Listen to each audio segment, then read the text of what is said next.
Maqaa kan ilmaa kan hafuura qulqulluu waaqa tokkotti ni amanna. Ameen. Kabajamtootaaf jaallatamtoota maatiiwwan Waaqayyoon kan jaallattan Waaqayyos isin jaallatu hundumti keessan bakka lafa jirtanitti akkam jirtu. Guyyaa har'aa qophii addaa tokko qabadhee isinii dhiyaadheen jira. Qophiin kun kallattiidhaan kan isiniif darbu chaayinaalii gola faarfannaa irraati. Ani barsiisaa Dajanee Gurmeessaatii hanga xumura qophii keenyatti yoo hordoftan sagantaa kanarraati waan guddaa barattu waan ta'eef nu hordofaan affeerraa keenyadha. Chaayinaalii gola faarfannaa irraati torbanitti yeroo 3 jechuun wiixataa, roobii fi jimaataa sagantaalee babbareedaa fi simbarsiisotaan isinii dabarsina waan ta'eef beellama keessan gola faarfannaa wajjin taasifadhaan affeerraa qophii keenyaati. Guyyaa har'aa kana akka fedhaaf jaalala Waaqayyootti kan waliitiin barannuu fi kan waliitiin ilaallu. Mucaan namaa jireenya isaa eebbifachuudha.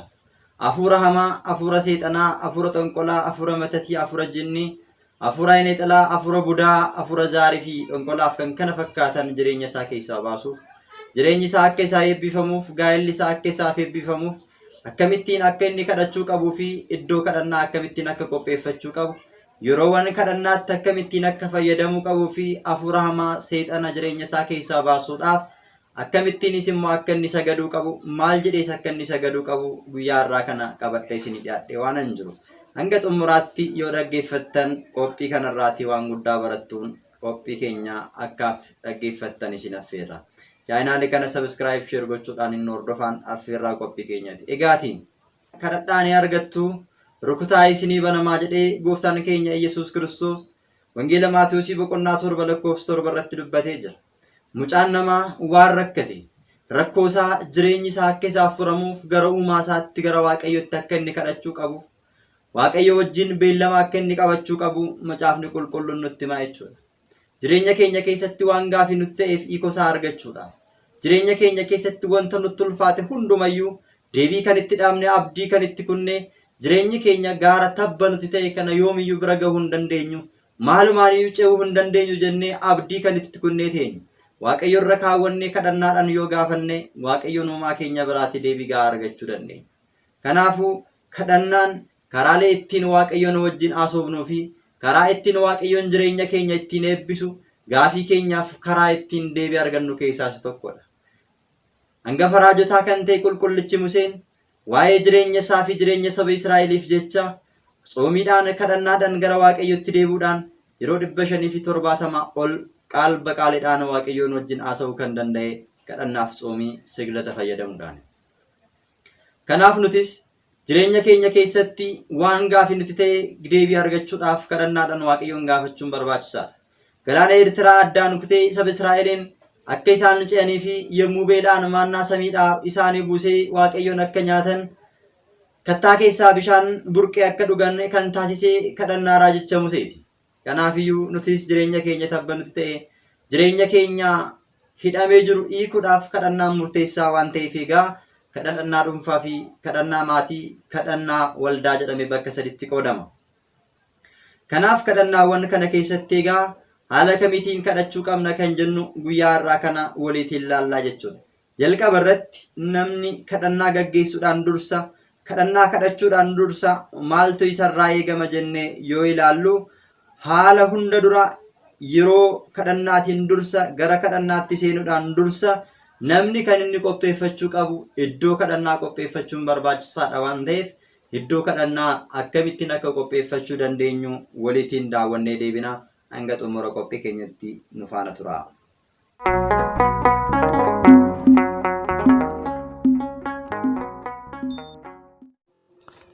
Kabajamtootaaf jaalatamtoota maatiiwwan Waaqayyoo egaa kanatti immoo aansuudhaan jireenya keenya keessatti wantoota nu barbaachisan argachuudhaa fi Waaqayyo irraa eebbaa argachuuf diina keenya daabiloosii mo'achuudhaaf mana keenya keessatti iddoo jireenya keenya keessatti iddoon kadhannaa nu barbaachisa. Yeroo qabnutti gara mana qulqullummaa Waaqayyootti deemnee mana kadhannaatti kadhannaa keenya akkuma gaggeeffannu mana keenyattis immoo kadhannaa gaggeeffachuun barbaachisaa ta'a. Mana keenyatti immoo kadhannaa gaggeeffachuun kan nu gargaaru manni keenya ni eebbifamaa, jireenyi keenya ni eebbifamaa, gaadaan keenya ni guutaa, hir'inni keenya ni guutaa, barakata sugaa arganna.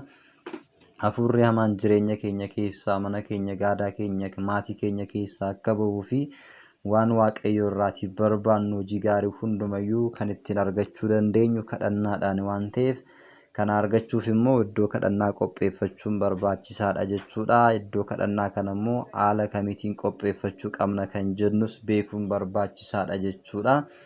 Kanaaf mee isa keessaatiin muraasa waan asirratti barreeffamee jiru kana hiikaatii waliitiin ilaalla jechuudha. Egaatii gaafa kadhannaa qopheeffannu ወደ ፀሐይ መውጫ ፀሐይ በሌለበት ደግሞ ኮምፓስ ተጠቅመን የጸሎት ቦታ እናዘጋጃለን ማለት ነው።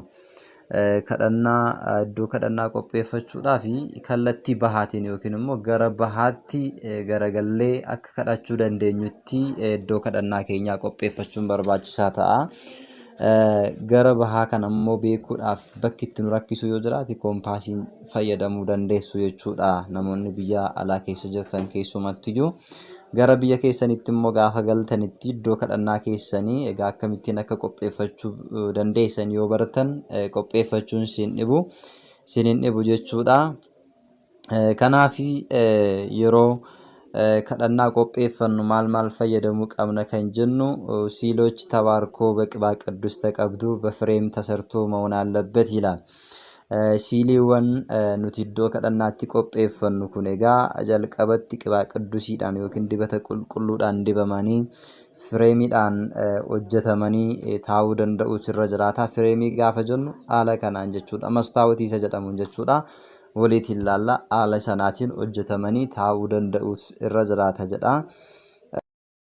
ግንባር ትክክል መስቀል ያለበት መሆን አለበት ይላል። ከነጋፈ ጀኑ ፈከኛፍ የሙድ አበኔ ከደኑ ፉለ ኬኛ ፉል ዱረቲ ከለቲ ፉለ ኬኛ ስሪ ወኪን ከለቲ ፉለ ኬኛቲን ፈኖን ጎፍታ ኬኛ ኢየሱስ ክርስቶስ ዝራቹ ቀበጀዳ እንሞ ሂንጅሩ ዮቴ የመዳን ያለምና የቅድስት ስላሴ ሲል መኖር ያለበት ይላል። ዮኪንሞ ሲሊን ቁልቁሌቲ ስላሴ ፊ ሲሊን መዳን ያለሚ ዮኪን ፈይሳ ኬኛ ኢየሱስ ክርስቶስ jalqabarratti fuula keenya fuulduratti jalqaba gara olitti silii hundumaa olitti qopheessuun barbaachisaadha jedha bifa kanaatiin jechuudha. Haala kanaan qopheeffachuu akka qabnudha kan inni nutti himu jechuudha.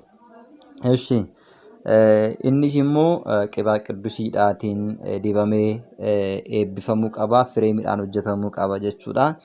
የቅዱስ ሚካኤል የእመቤታችን የድንግል ማርያም የመላኩ ቅዱስ ገብርኤልም መሆን አለበት ወይም መኖር አለበት። በግራ ወደ ቀኝ በታች መጽሐፍ ቅዱስ ቅባ ቅዱስ መቆጠራ ያለበት ወይም የጸሎት ቦታ እንደዚህ ማዘጋጃት እንችላለን ማለት ነው። ከነጋፈ ጀኑ ሲሊ መዳነለሚ ፊስላሴ ገረው ሊርገ ከኘቲም ቦዴ ቢታፊ መርገት ሲሊ ቁልቁሉ ሚካኤል ፊ ገብርኤል ወለካትሞ ሲሊ ያደ ኬኛ ቁልቁሌቲ ዱበሩ ማርያሚ ኢሳኔ ገዲቲሞ ሲሊ ወን ጅራን ሁንዱማዩ ታሲሱ እንደንደኛ መጽሐፈ ከደና ቅባ ቅዱሲ መቆጠራ መጽሐፈ ቁልቁሉ ፈኖ ዋና ጅሩ አካታ ከናቲን እዶ ከደና ኬኛ ሐለ ከናን ቆጴሱን እንደንደኛ በግራና በቀኝ በኩል የቅዱስ ሚካኤልና የቅዱስ ገብርኤል ሲል ያለበት ከታች ደግሞ ሌሎችም የቅዱሳን የሰማዕታት የጻድቃን ሲልና መቆጠራ ቅባ ቅዱስና መጽሐፍ ቅዱስ ሌሎችም መጻሕፍት ማዘጋጃት ወይም ማድረግ እንችላለን ማለት ነው። ሐለ ከናቲን ቆጴሱ ደንደኛ ኤጋ ከነሞ መጽሐፉን ከደና ኑቲ ቆጴሲኑሞ ይዶ ሰነቲ የመጽሐፉ ተከደና ውዳሴ ማርያም ሴፈ መለኮት ሴፈ ስላሴ አርጋኖን መልካ ገብርኤል መልካ ስላሴ መልካ ሚካኤል መልካ መድኃኔዓለም መልካ ኡራኤል መልካ ሩፋኤልና መዝሙረ ዳዊትና ወዘተ ይላል። ኪታቦቲን ኑቲ ቆጴሱ ደንደኙ ውዳሴ ማርያም ይፋ ኢሳነመ መቃዶፍኒ ከና dandeenyee amaariffan dubbisna taanaan kitaabolii kana iddoo kadhannaa keenyatti qopheessinee dabareen ittiin kadhataman waan jiraniifiyyuu dabaree sana fayyadamnee kitaabota kana kadhachuu dandeenya argachuu dandeenya yoo ta'e immoo kitaabotuma argannuun laphee qulqulluun itti fayyadamuun barbaachisaa ta'a. Kanaaf haalli bootaa kadhannaa keenyatti qopheeffannu haala kanaanidha jechuudha. Kanaan booddee erga haala kadhannaa iddoo kadhannaa itti qopheeffannu beeknee kadhannaa godhachuun nun dhibu jechuudha.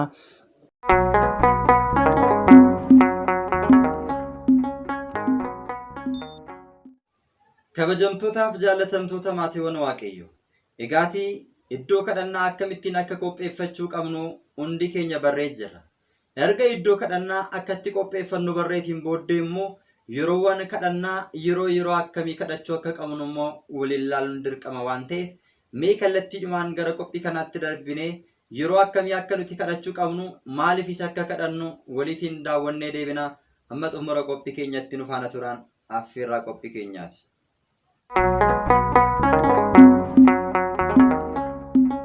Iddoo kadhannaa qopheeffanneeti immoo maal beekuu qabna kan jedhu የጸሎት ጊዜና ሰዓት ማወቅ አለብን ማለት ነው። ከኑቲም ሞቤኩ ቀብኑ የሮ ከዳና ቤኩን ድርቀመ ኑቲ ታጀቹራ የሮ ከም ዮ ከዳኔ ሐላ ከሚን ዮ ከዳኔ ከዳናን ኬኛ ፉላ ዋቀዮች ፍደተመኑ ፈርገቹ ደንዳ ዲና ኬኛ ዳብሎሲኒቲኒ ዱደንደኛ ከንጀዱ ቤኩን በርባቺሳ ዳጀቹዳ የጸሎታችን እንዴት እንጀምራለን ከምሎ ነው መነሳት ያለብን ማለት ነው። ጸሎቲ ኬኛ ወኪን ከዳና ኬኛ ኤሳ ጀልቀቡ ቀምና ጅሬኛ ኬኛ ጉያ ኬሰቲ አለ ከሚቲ እንደሙ ቀምና ከንጀኑ ቤኩን ድርቀማ ዋንቴፍ የቹዳ ማንኛም አሞነታዊ ስርዓት ሁሉ በመጽሐፍ ቅዱስ ላይ የተመሰረተ ቀኖናዊ አጀማመርና አፈጻጸም አለ ይላል። አከሲረመና አመንታ ኬኛቲ ዋን ሁንዱምቲዩ ሴራፊ ሄራ መታሳ ደንደይ ከንቀቡፊ መጽሐፍ ቁልቁሉ ረቲ ከንቡሬፈሜዳ ጀዴ ኑትዱበታ ከነመሌሲሞ ቀኖናዳን ከንካወሜ ተውሳ ኑቤክሲሴራ ጀቹን ጀልቀቡቲን ዱርሳ ሲሊ ፉልዱራ ዳበኔ ኢዶ ከዳና ኬኛ ፉልዱራ ዳበኔ ለጴ ኬኛ ሰሳበኔ አርከ ኬኛ ቢፈፈኖዳን ዮኪን መስቀሊዳን ኤርገ ታሲስኔቲን ቦዴ አደ ኬኛ ራቲ መቃባ ጀኔ ገረ ለጴ ኬኛቲ መቃይልማ ገረ ቢታቲ መቃ ፉረ ቁልቁሉ ገረ ምርጋቲ ዋቀቶኮ ጀኔ ዴቢኔ ለጴረት አሚን ጀኔቱ መለቴሲና ጀቹዳ ኩኒስ ይከመታሳ ደንደይ ቀበ ጀቹዳ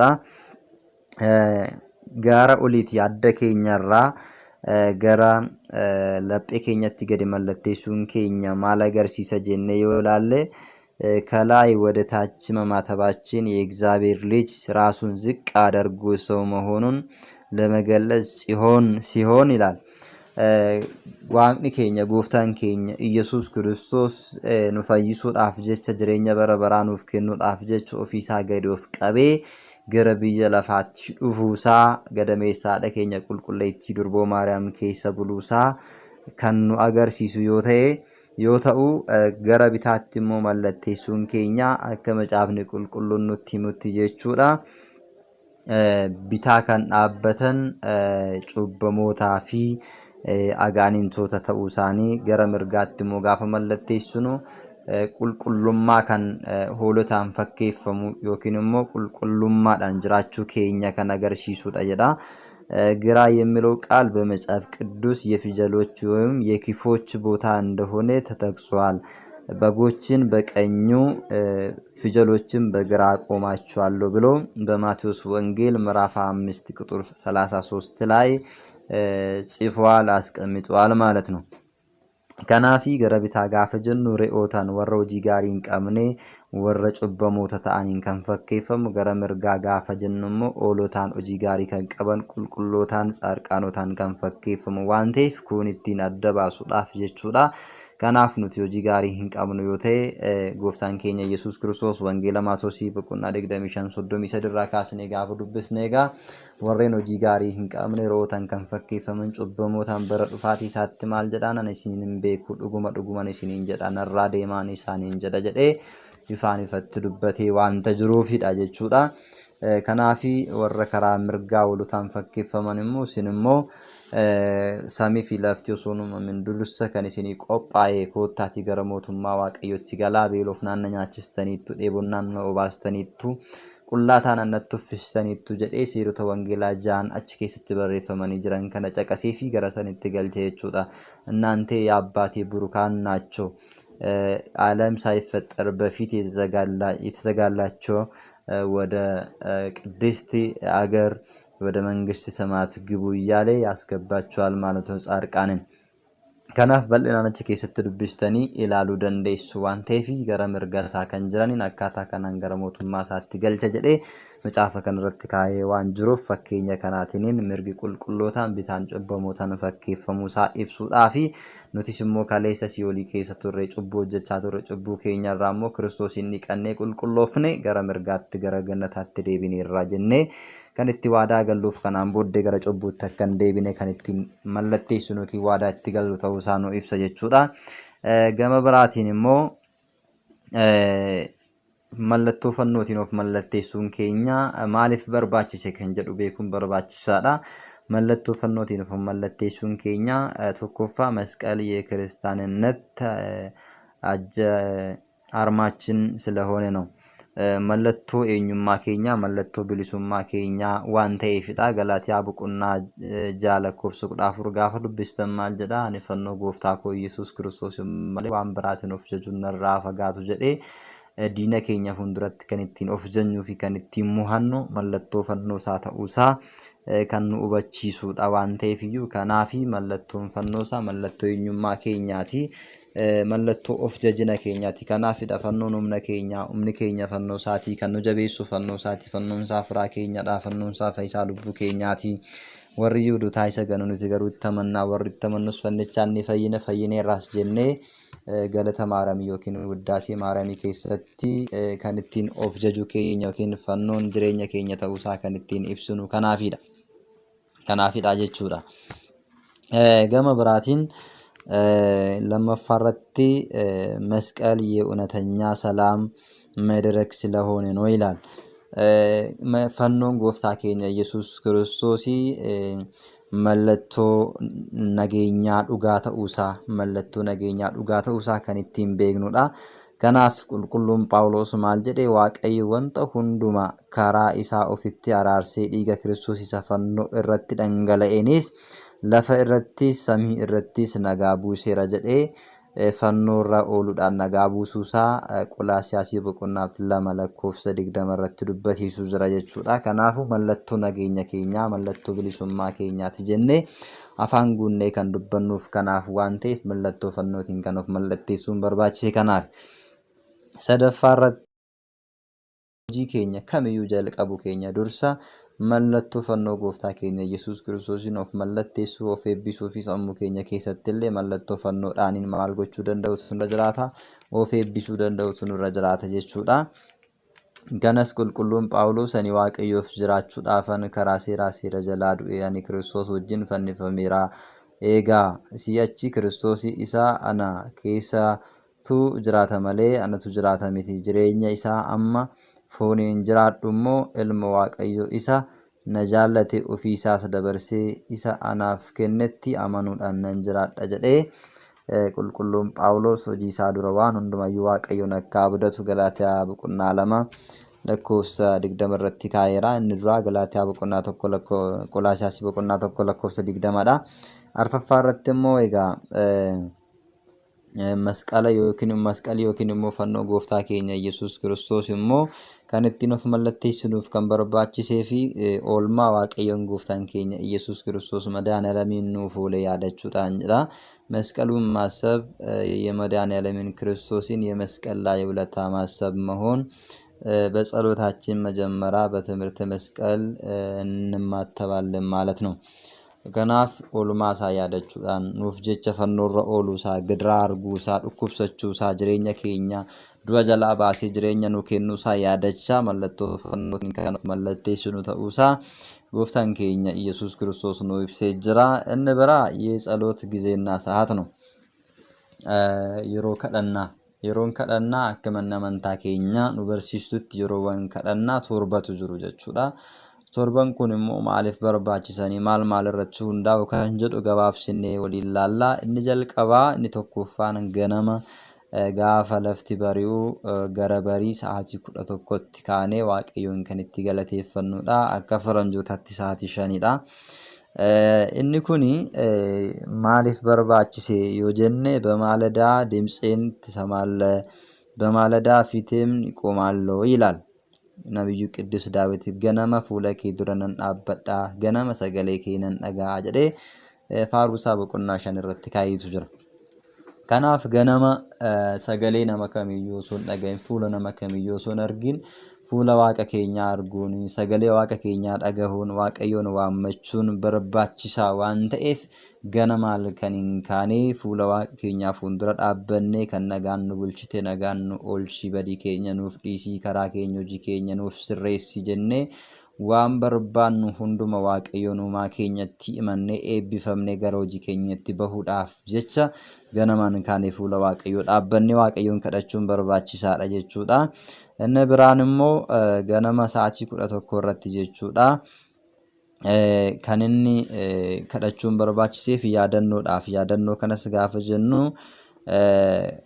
warri kaayinaata alaqoochi warra jedhaman hangafoonni lubootaa farisaawiyaan warri jedhaman gooftaa keenya Yesuus Kiristoos akka inni fannifamuuf erga irratti murteessaniin booddee gara addabaabayiitti yookiin immoo gara dirreetti akka inni ba'uu fi sa'aatiitti murteessan waan ta'eef jechuudha. Kanaaf kana qofa osoo hin ta'in immoo hangafoonni lubootaa jaarsoliin biyyaa hundumtiyyuu gooftaan keenya Yesuus Kiristoos haa fannifamu jedhanii sa'aatii itti murteessan waan ta'eef sa'aatii kana yaadachuudhaan gooftaan keenya Yesuus Kiristoos nuuf jecha jireenya nu kennuudha jecha du'a fudhachuusaa murtii du'aa fudhachuusaa yaadachaa sa'aatiitti kadhannudha jechuudha. Wangeela Maatewos boqonnaa 27:11 irratti kaawwameetu jira waan ta'eef sirriitti yoo dubbistaniin argattu jechuudha seenaa isaa bal'inaan. Kana yaadachaa du'a keenya balleessuuf jecha du'a ofitti murteessee jechuudha. Fedhii isaatiin duuni akka itti murteeffamu taasise jechuudha. Sa'aatii kanatti immoo macaafonni kadhataman Wuddaasee Maaramiidha jechuudha. Galata Durboo Maaramiiti jechuudha kan nuti kadhannu qabnu. Seefa Malakooti Seefa Sillaaseetu kadhatamuu qaba jechuudha. Isa kanadha. Inni lammaffaan immoo ganama keessaa sa'aatii 3 irratti kan kadhatamudha jechuudha. Ganama keessaa sa'aatii 3 irratti immoo kan kadhatamuuf maaliif yoo jenne Yesuus Kiristoos sa'aatii yookiin immoo yeroo inni gara fannoo irratti ol ba'eedha jedhee macaafa qulqulluu irratti Maarqos boqonnaa 15:25 irratti kaa'eetu jira jechuudha.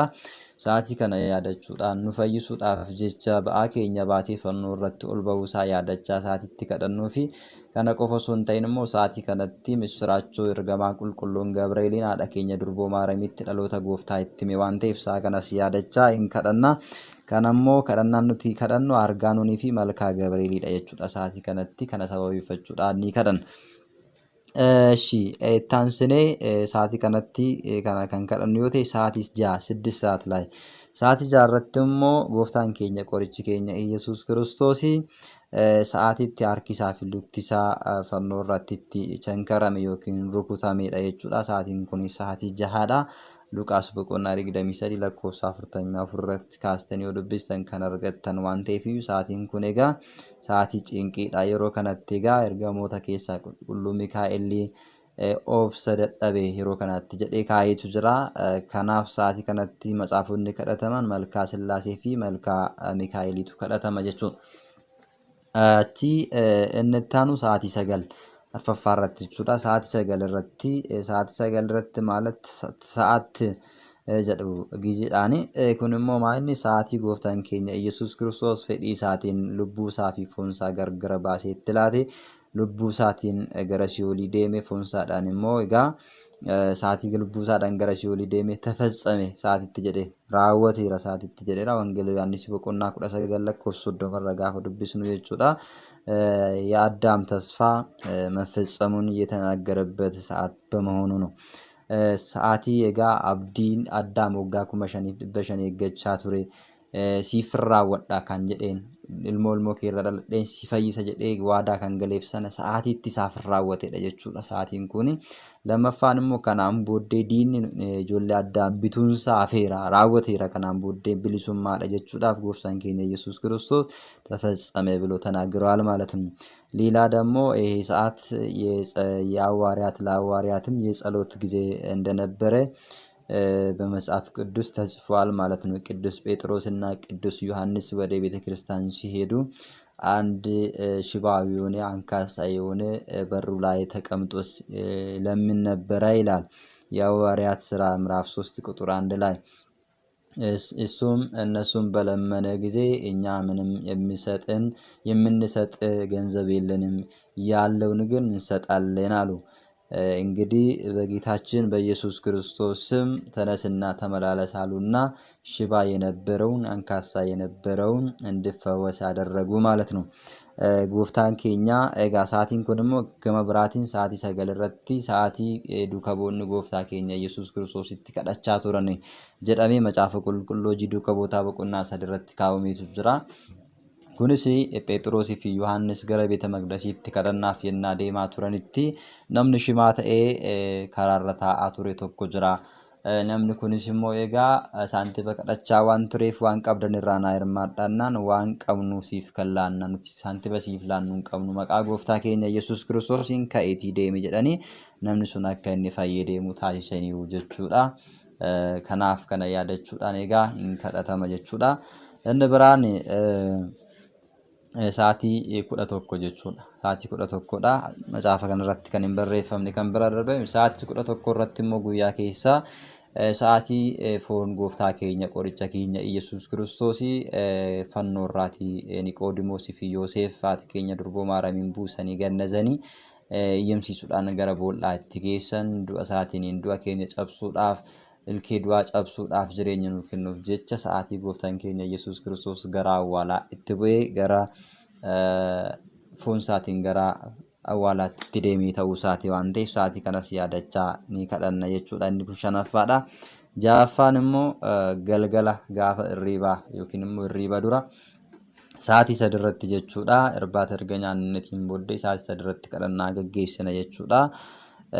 Egaa kunis immoo maalinni yoo jennee laalle jechuudha. ክርስቲያን ሲተኛ በፊት እግዚአብሔር በሰላም ያወለን በሰላም እንዳሳደረን እያለ እግዚአብሔርን የሚያመሰግንበት ሰዓት ነው። ጉያ ዋቀ ነጋራኒ ሰወልቺ ዋን ሁንዱማ ኢሳፍ ስሬሴ ኤጌቲክሴ ያቺሴ ኑሶሬ ሁንዱማ ዋቀ ኬኛ ኦሶ ረፊን ዱርሳ ጎፍታ ኬኛ ኡማ ኬኛ ሰዓቲ ከነቲ ከደኑ ከነቲ ዋቀዮን ገለቴፈኑ ከነቲ ዋቀዮን yaada keenya hundumaa gara waaqayyootti deebisnee waaqayyoon uumaa keenyatti galateeffannu itti kadhannudha jechuudha. Inni biraa sa'aatii kanatti sa'aatiin halkan keessaa sa'a 3 kun sa'aatii gooftaan keenya Yesuus Kiristoos በይሁድ ጭፍጭና ካህናት አለቆች ከፈሪሳውያን ሌሎችም ተቀብሎ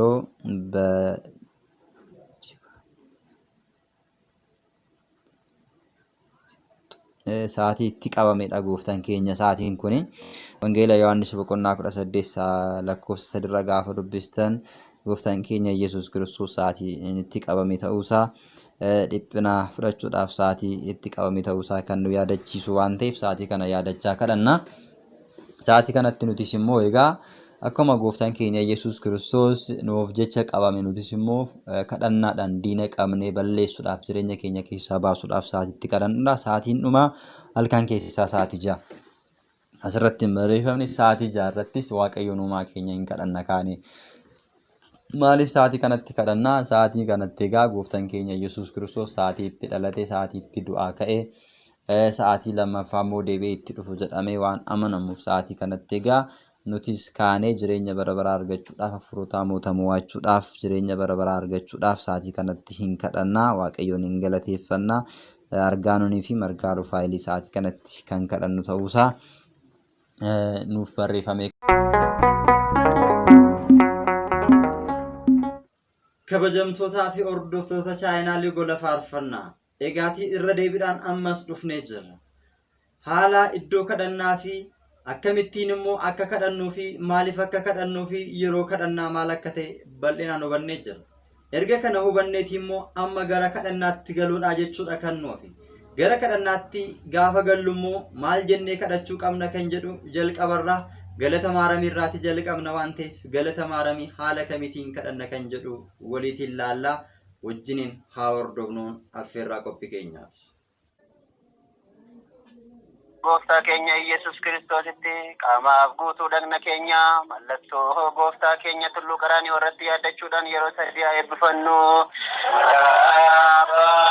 Kan Ilmaa kan Hafuura Qulqulluu Waaqa tokko namiin maqaa kan Ilmaa kan Hafuura Qulqulluu Waaqa tokko namiin maqaa kan Ilmaa kan Hafuura Qulqulluu Waaqa tokko namiin Waaqa tokko maqaa kan Ilmaa kan Hafuura Qulqulluu qulqulluu kan sadummaa Sillaasee amanuuf kadhachuudhaan diina koo seexanaa singana haadha koo mana kiristaanaa kana fuuldura dhaabbatee singana kanaaf saakaan koo Maariyaamidha addunyaa kanatti addunyaa dabarseef ishee dhawootaas fanneen yaadina koo seexanaa singana yaa gooftaa si galateeffanna yaa gooftaa si kabajna yaa gooftaa si bitamna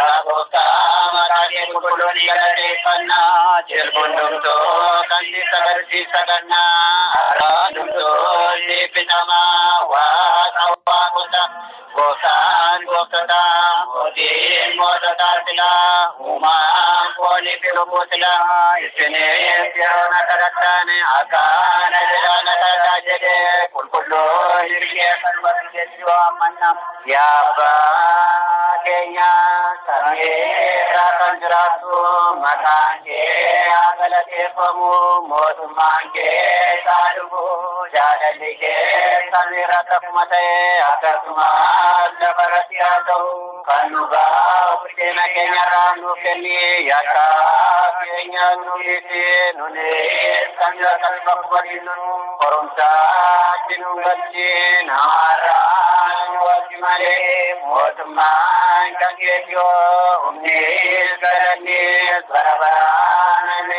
nagaa ergamaa Gabriel qulqulluutiin yaasitti Maariyaam nagaa siin jenna yaada keetiin dubaroota foon keetiinis dubaroota yaada Waaqayyo isa mo'aa ol nagaa siif haa ta'u ati dubartoota keessaa saneeffamtedha firee jalaleessa keetii saneeffamtedha gammaadi ayyaana qabeetti Waaqayyo si wajjin jira jaallatamaa ilma kee gooftaa keenya Yesuus Kiristoos irraa araaraa fi amanuuf kadhadhu cubbuu keenya sanirraa bara baraatti ameen hundee amantaa hundumaa kan uume Waaqa tokko kan ta'u Waaqayyo abbaan si amannaa samii lafa kan uume addunyaa mul'atan kan hin mul'anne osoo hin uumamin ilma abbaa kan ta'e Waaqa tokko Yesuus Kiristoositti ni amannaa ifa ifaarraa argame Waaqa ifaarraa argame kan dhalate malee kan hin uumamne amalummaa isaatiin abbaa wajjin wal qixaatu hundumtuu kan isaan ta'e kan irraa lafarras kan jiru isaatiin malee homtuu kan ta'e jiru nu fayyisuuf kan irraa gadi bu'e hojii hafuura qulqulluutiin qulqulleessee Maariyaam irraa namate nuuf jedhee fannifame bara Phiilaaxoos namichaas sanarraas du'ee awwaalame guyyaa Faasikaa mo'ee akkuma kitaabolee qulqullaa'oo irratti barreeffame ulfinaaf galataan gara sanyii tolfame لما فات والوان إجراء سرت مرتسوب غلطان نيربا وثما سار ميكابو أفورا كلو سيامنا إنه كاجرين نوكلودا أبارا أبا في الموجين تقوما سيطرنا نيجا سيفنا نيجا جترب لهم تقتلا Dukam Alantane, Dukam Oli Kristos Tawaliskaman, Ulfato, Managara, Patiamana, Chuko, Kalipiatamu, Chupa, Patiamana, Wariwan, Wadakanyakana, Jenya Daruto, Andavarabara, Yamin, Yawakayo, Moticha, Kulkulu, Jadam Tenikala, Padamta, Kadaniye, Kamila Mudera. Ya Kristus Isagana Ada Bagi Saniwati Haita Dande Pura Pulpuluwati Sirtagana Karasinya Kana Jirtenu Kaisendo Aba Silma Pura Pulpulu Sagada Tapisana Sagada Aba Silma Pura Pulpulu Sagada Tapisana Sagada Aba Silma Pura Pulpulu Sagada Tapisana Sagada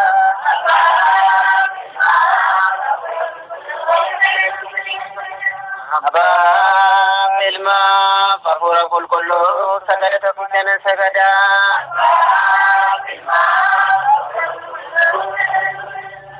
Toko yomutan tadi yomutan toko tadi yomutan wakumadan tokantan dengan sagada wakayo kandese giti yang dua romarai dengan sagada artinya untuk mapai subjade kota yang Yesus Kristus terhati pandi panosam sagada panosam naginya nigenya panosati panosake panosati panosam naginya panosam kaitan kugenya di wariyo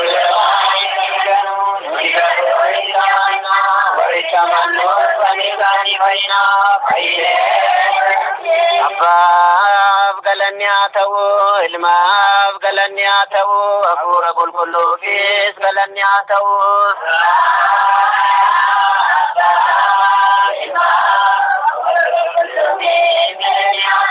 Abab galanya tahu, ilmab galanya tahu, apura kulkulu fis galanya tahu.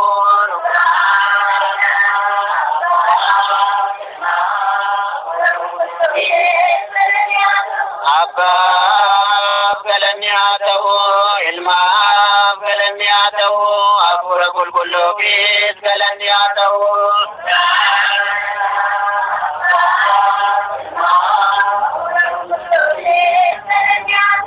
Wakayon kandisi dubaro marenir galanya tahu.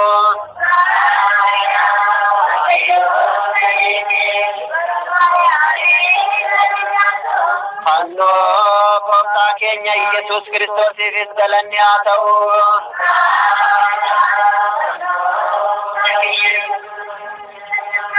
Kristus di pamasakin akan uyajatu. Kita lama fatisa kanu kanit sine. Matasa galate fajuti kanu damatu. Irawate fajuti kanu jinsu. Yagi kenya kadana kenya nubati. Opo kenya nubisisi. So kota kenya puladurati kadana kenya nubdiesi. Natakana kanunya chise. Opo kana tanubati. Nata kupada kenya kanu kopese. Opo kenya undumat kanose. Ulfata dikata kulkundo ponsa kanu kene.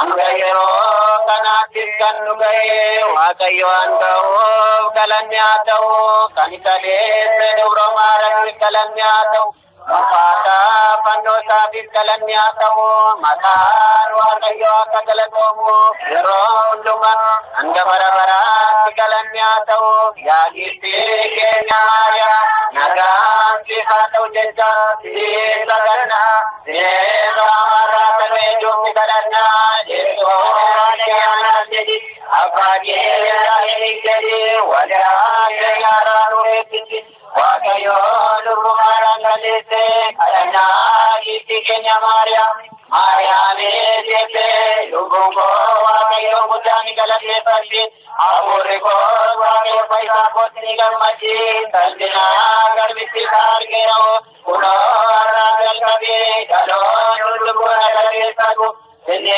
hojii guddaanaaf godheeraa maqaan isaa qulqulluudha hiikamni isaa warra biraadhaan irraa dhalootaan gara dhalootaatti humna hirreessaatiin ta'ee akka yaada garaa isaanii warra fuulan isaan bittinsi warra jabootaatti isaan irraa kan salphise warra beelaanii isaan dhumaa isaanii kuufte sooressuudhaan harka fuulaan bite dhiirama isaan akka yaadatu Israa'el garbita isaanii malee abbootii keenya Abrahaam sanyii isaa bara baraatti mul'isan.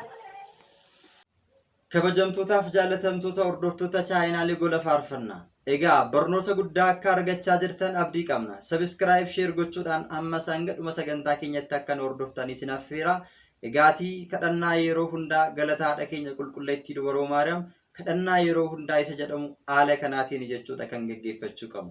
Haala kanaatiin erga gaggeeffanne immoo wiixataa immoo hanga dilbataatti kan jiran egaa isinis haala isinitti toluu danda'uun bakkuma jirtanitti kadhannaa keessan erga gaggeessitaniin booddee ittaanee dhumarratti galata durboo Maariyaamii keessaa dhumarratti kan kadhatamu immoo galata ergamootaa kan jedhu waan ta'eef galata ergamootaa haala kamiin gaggeessuu qabna kan jennu mee waliin daawwannee walitti adeemnu hanga xumura qophii keenyatti nu hordofaa.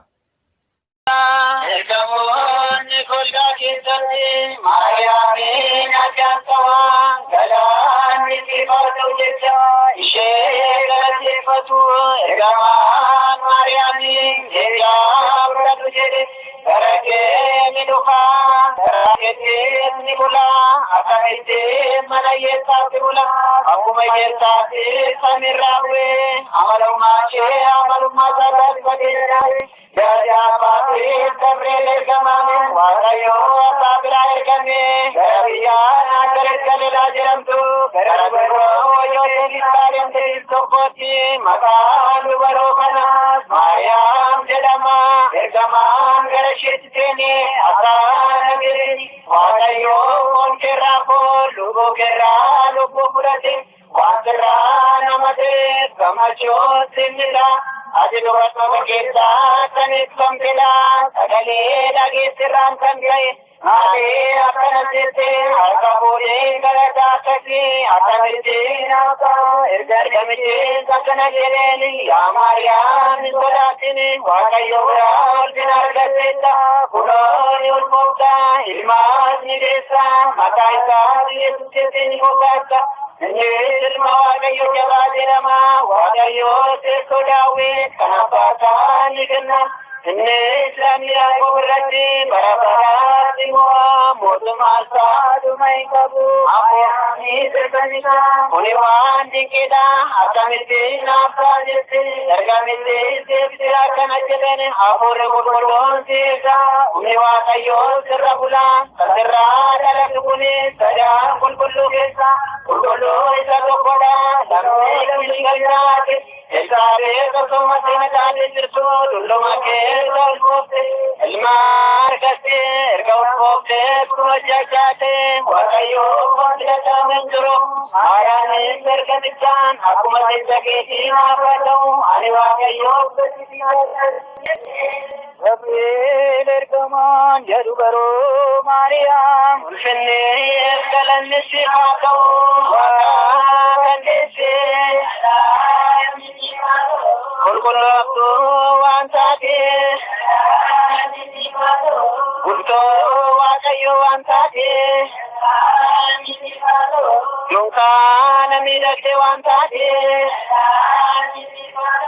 obboleetti ergamootaaf haadha saba hundumaa dhiisee Arjuma Maria, Aranagete Maria, Atayo Buddha Kadatu Ansibilate, Ocho Yokai Wagir Nijina Devantade, Inatike Lalita Wargilan Kamirage, Ay Pavel Balaba, Ado Arvator Vatanito, Vidnike Suntumanor Kandaye, Yam Kampila Ramaketa, Kampila Kante, Kankavajamanteta, Kankavajante,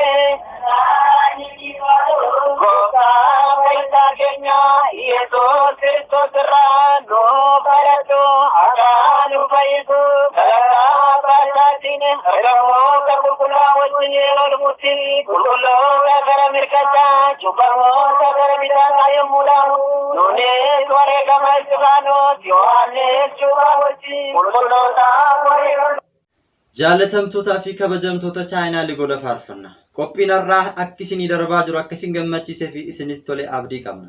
Hiriyoota keessaniif sheer gochuudhaaniin akkuma isin sagalee waaqayyoo barattan isaanis sagalee waaqayyoo baratanii hidhaa hafuura hamaa jalaatti akka isaan hiikkatan akka affeertan isin yaadachiisa. Erga kadhannaa kana kadhanneetiin booddee immoo kallattiidhaan gara sigdataatti seennaa jechuudha. Sigdata gaafa jennu immoo sigdata gosa meeqatu jira akkamitti sagannaa isa jedhu immoo waliitiin ilaallaa jechuudha. Inni jalqabaa egaa sagada gaafa jennu yeroo darbee sagada waaqummaa chaayinaalii golaa chaayinaalii dhangaa lubbuu irratti isin dhiyeessee waan hin jiruuf kallattiidhumaan waa'ee sagada waaqummaa fi barnoota achi keessatti laatamu maal jennee akka sagaduu qabnu akkamitti akka sagaduu qabnu achirratti barsiisee waan hin jiruuf kallattiidhumaan chaayinaalii dhangaa lubbuu subscribe gochuudhaan achirraa akka hordoftan isin affeera. Sagada kan jedhaman keessaa gosoota sagadaa keessaa immoo kan hafan asirratti waliin ilaallaa jechuudha. Egaatii gosoota sagadaa keessaa sagada kennaa kan jedhamu keessumattuu haadha keenya qulqulleettii dubaroo maaramiidha. Ergamoota waaqayyootiif qulqulloota waaqayyootiif tolootaaf wareegamtootaaf saganni barbaachisaa kan jedhu eeyyeen ni barbaachisa.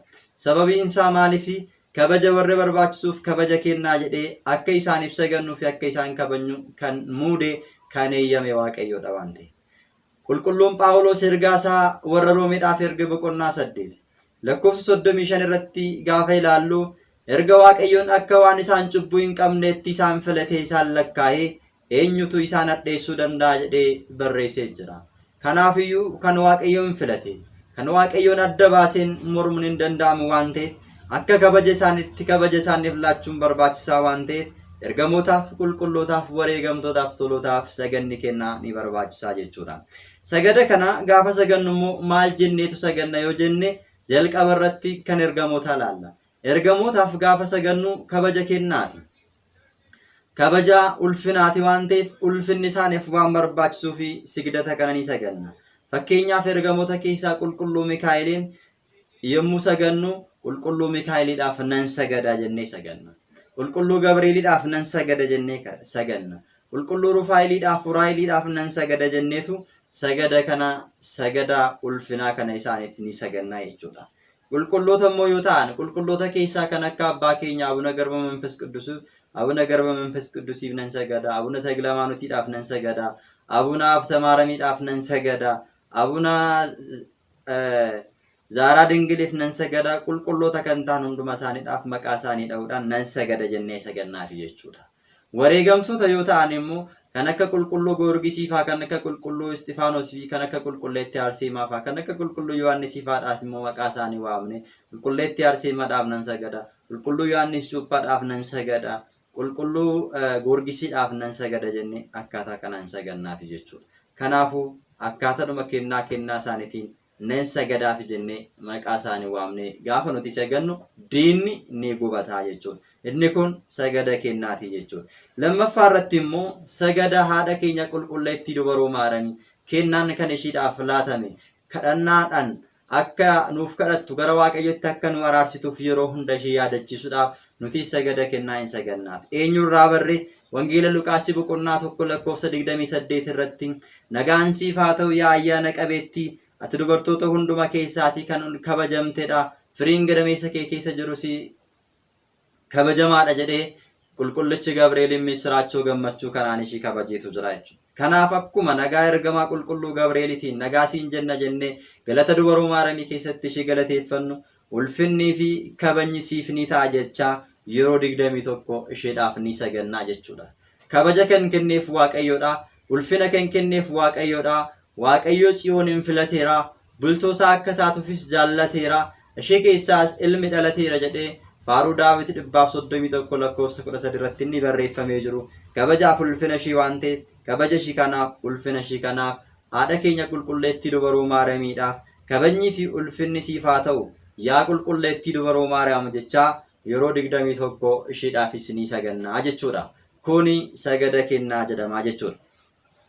Gama biraatti gaafa darbinu immoo guyyaa ayyaanotaati. Keessumattuu tsooma labsii Gooftaa keenya Yesuus Kiristoosiin dabalatee tsoomiiwwan jiranii fi ayyaana waggaa irratti yeroo baay'ee manni qulqullummaa keenya saganni hin jiru hin sagadamu jettee ni barsiisti jechuudha. Haa ta'u malee saganni akkuma hin jirretti ta'ee garuu saganni sagadamu ni jira jechuudha gabaabbinaan.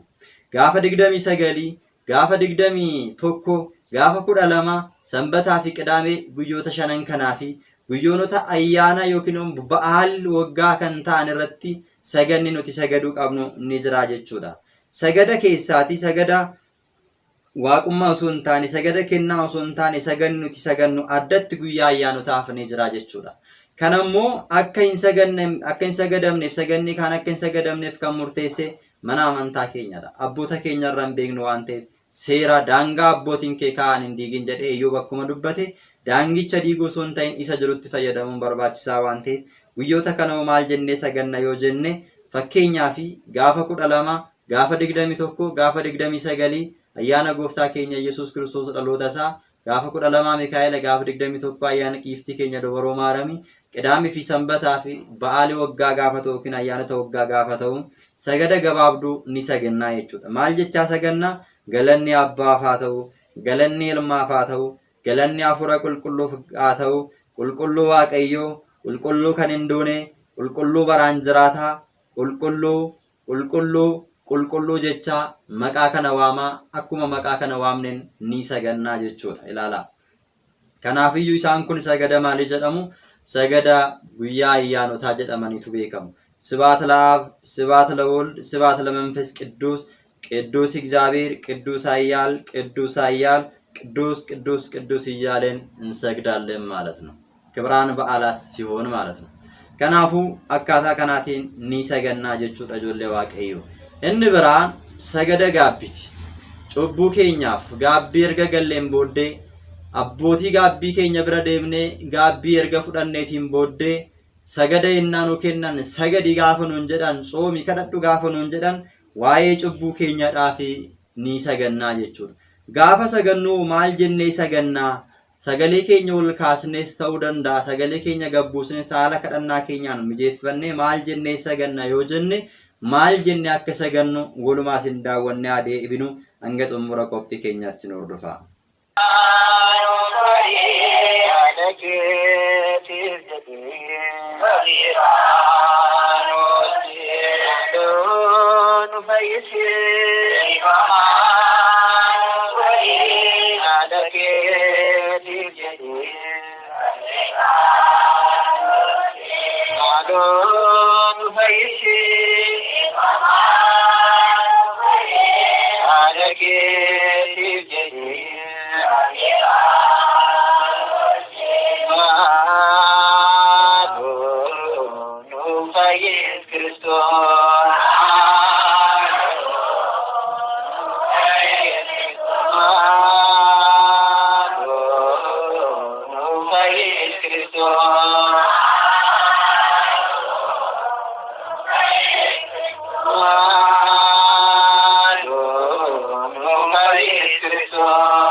Kabajamtoota furdoftoota chaayinaalii gola faarfanna. Qophii keenya guyyaa har'aa waa hedduu akka barattan abdii qabna. Ammas hin xumurre sagantaa muraasni nu hafa. Egaati sagada gaabbii kana akkana jechaa saganna jechuudha. Sagada kana erga finneetiin booddee ol jennee harka keenya gara samiitti bal'isnee Waaqayyoon akka garaa nuu laafuuf gaabbiidhaan boo'ichaan imimmaaneen gara Waaqayyootti kadhannaan nuti yeedaloodhaan kadhannu hin jira jechuudha. Innis maal inni yoo jenne akka arjummaa keetti nu fayyisi.